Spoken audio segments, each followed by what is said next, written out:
Hello dear friends and welcome back to the Black Voices. Tonight I want to share a story that moves slowly like an old Sunday afternoon when the radio played soft music in the background and the world felt a little kinder. This story is called Who Gave Permission to Do This? Billionaire Shocked to Find a Black Girl Using His Computer. Take a gentle breath and settle in. In a tall glass building in the heart of the city, a little black girl sat quietly in a large leather chair. She was about 8 years old, small but steady, with thoughtful eyes and soft brown skin glowing in the light from the window. Her hair was gathered into two neat puffs and she wore a simple denim jacket. Her fingers moved carefully across a large white keyboard. Her name was Amara Johnson. Across the room stood a man in his early 40s, tall, well-dressed in a blue suit. His name was Daniel Whitmore, a self-made billionaire known for building one of the largest technology companies in the region. And at that moment Daniel Whitmore was not calm. He stood frozen near the doorway, both hands pressed against his head, his eyes wide in disbelief. Who gave permission to do this? He demanded. His voice carried shock more than anger. The security team had just informed him that someone was inside his private executive office using his personal computer.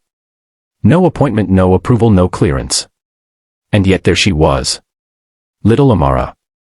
Sitting straight, focused as though she belonged there. Now friends, those of you in your 50s and 60s know something about shock.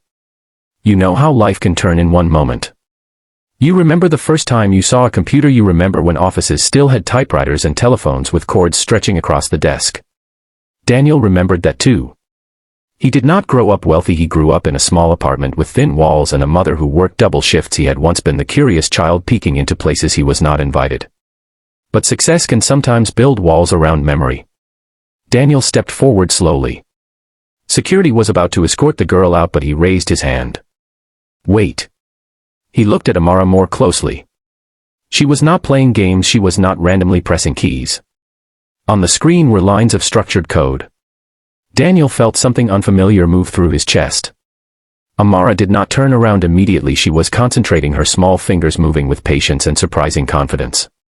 Finally she spoke softly without fear. Sir, your firewall has a vulnerability on the secondary server. The room became silent.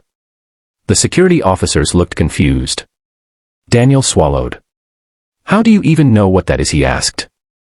Now dear listeners, imagine that moment. A powerful businessman in a tailored suit asking a child for an explanation. Amara turned in her chair. She did not look frightened. She looked sincere. My grandmother cleans this building in the evenings, she said. Sometimes she brings me when she cannot find a sitter. I sit in the break room and do my homework. One night I saw your company website on the news. They said you started coding when you were young. Her voice was calm, steady, respectful. I like computers, she added. My teacher says I learn fast.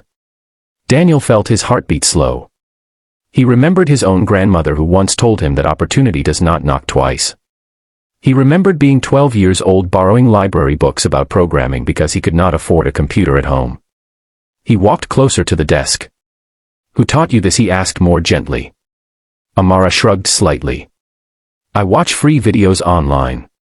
And I practice on old computers the school throws away. Her honesty filled the room. There was no arrogance in her tone, only curiosity. Daniel moved beside her and looked at the screen.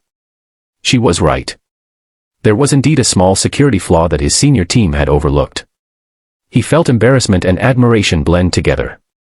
Security stepped back quietly, sensing the shift. Daniel cleared his throat. You understand this is my private office, he said.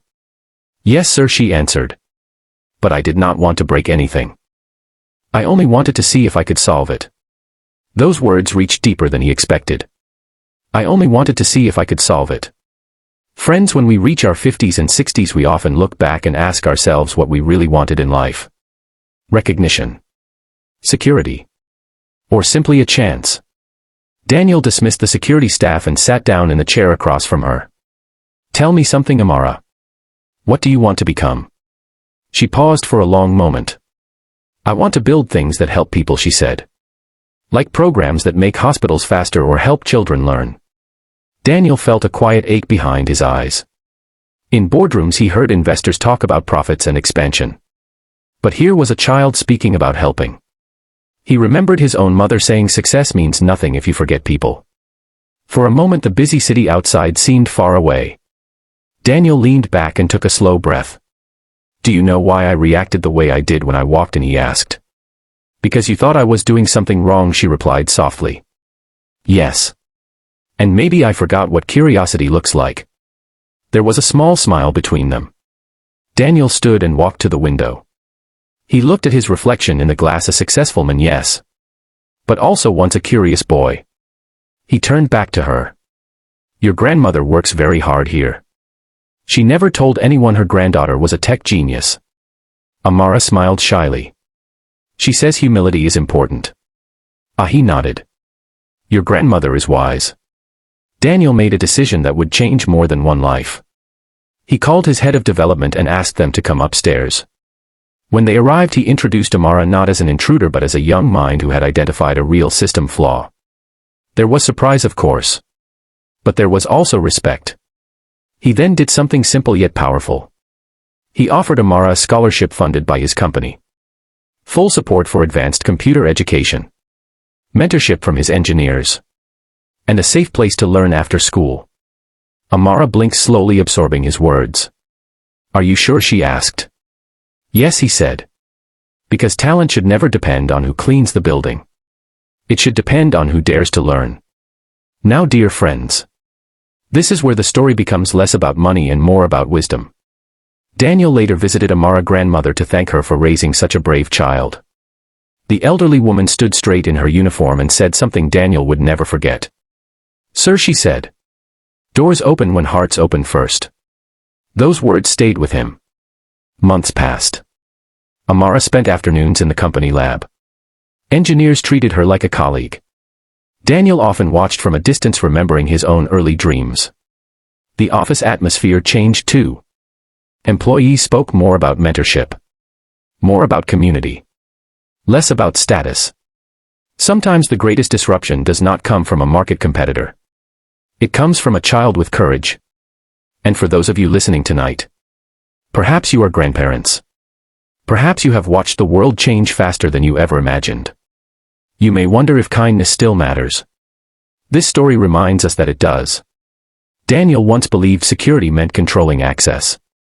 But he learned that true leadership means creating access. Amara once believed she was just a cleaning lady granddaughter sitting quietly in a corner.